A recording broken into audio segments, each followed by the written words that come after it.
Detective Inspector Thomas Ashton arrived at the scene, the acrid smell of smoke still clinging to the air. The grand, once imposing courtroom of the Old Bailey was now a charred skeleton.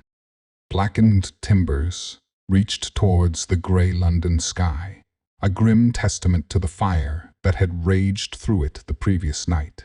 Ashton surveyed the damage, his face grim. This wasn't just a fire. It was a deliberate act of arson, and it had claimed a life. The victim was Judge Eleanor Cavendish, a woman known for her stern judgments and unwavering commitment to justice. She had been presiding over a high-profile murder trial, one that had gripped the city. Now, she was dead, her body found amidst the rubble, a victim of the flames that had consumed her courtroom. Ashton knelt, examining the debris. He noticed a small, metallic object glinting in the ashes. He carefully picked it up. It was a silver locket, slightly charred but still intact. He opened it. Inside, a faded photograph of a young woman stared back at him. It was a face he didn't recognize. "Sir," a voice called out. It was Constable Miller, one of Ashton's team. "We found this near the body." Miller held out a piece of paper, its edges singed. It was a handwritten note. Ashton took the note and read it. The message was short and chilling. Justice will be served. The note, the locket, the fire itself, everything pointed to a carefully planned act of revenge. But who would want Judge Cavendish dead? And what was the significance of the young woman in the locket? Ashton began his investigation. He interviewed the lawyers involved in the trial Judge Cavendish had been presiding over. He spoke to the court staff, the witnesses, and even the family of the accused. He learned that the trial was particularly contentious, with strong public opinion on both sides. Judge Cavendish had been subjected to intense scrutiny and even threats. He also delved into Judge Cavendish's personal life. She was a widow, living alone in a large house in Kensington. She had no children. Her colleagues described her as a reserved and private woman. Ashton visited her house. It was a picture of ordered elegance, untouched by the chaos of the fire. He searched her study, looking for clues. He found her diaries, meticulously kept records of her thoughts and observations. He also found a locked drawer. He picked the lock and opened it. Inside, he found more photographs.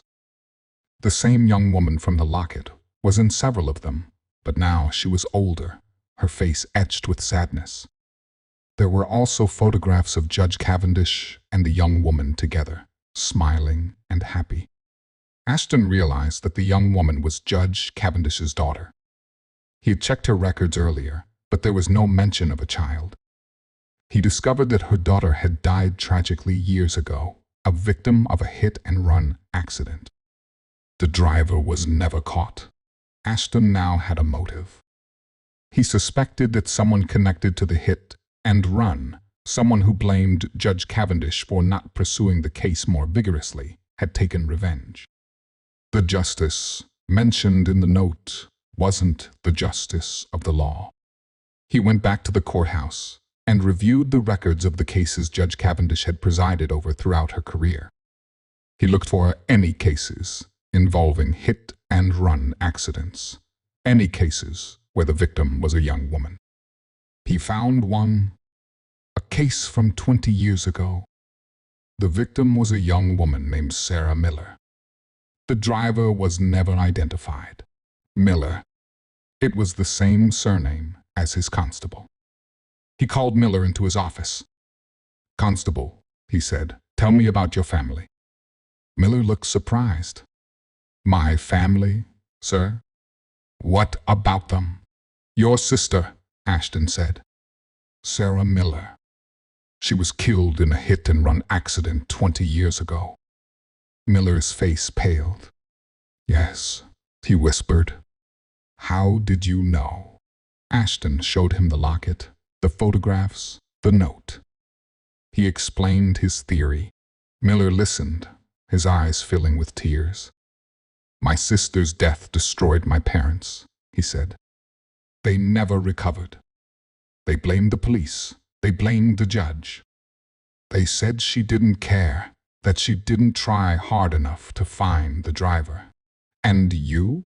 Ashton asked. Miller hesitated. I wanted justice," he said. "I wanted the person who killed my sister to pay." Ashton looked at him, his face a mixture of understanding and disappointment. "And you thought Judge Cavendish was responsible?" Miller nodded. "My parents, they instilled it in me. They said she was the one who let him get away." Ashton sighed. "And so you set fire to the courtroom, hoping to kill her?" Miller didn't answer. He just looked down at his hands. Ashton arrested him. As he led Miller away, he thought about the complexities of justice, the way grief and anger could twist a person's perception of right and wrong. The burning court had claimed more than just a life.